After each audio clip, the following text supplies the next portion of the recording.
Covington City Commission takes the first steps toward bringing a winery to the city. Now, when you think of Covington, you probably don't think of Hillside Vineyards, but a local entrepreneur is already growing grapes, and he wants to develop his business. And as Joe Webb shows us, this is really just a case of history repeating itself. This nondescript hilltop on Highland Pike is the top end of a 19-acre piece of residential property. Owners Mark Schmidt and Debra Boling want rezoned for agriculture. They went to the Northern Kentucky Area Planning Commission last month with plans for a winery.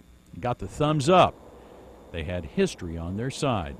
There was a monastery on that property years ago, and they did produce wine, so there were vineyards there, and that use just kind of went by the wayside years ago. The hillside was home to the Monte Cassino Winery, run by Benedictine monks in the 1800s. Their well-known brand was packaged in violin-shaped bottles.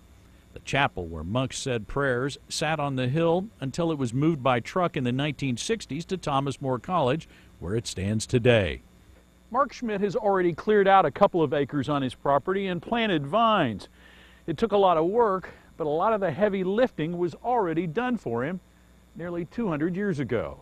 Schmidt's vines are on terraces the monks built. They're held in place by massive stone walls. The rock was quarried off Highland Pike. Some of the walls are 14 feet tall. Schmidt hopes to expand the vineyard and possibly build a bed and breakfast here. The neighbors are curious, but supportive. Elaine Coleman has lived on Kuhr's Lane for 54 years. I worry about the water coming down the hills, but I think it's kind of neat that they're restoring it and doing that again, really. If the zoning change is approved, this would be Covington's only agricultural land. An economic development step forward, perhaps, that in many ways is really just a step back in time. In Covington, Joe Webb, Local 12 News.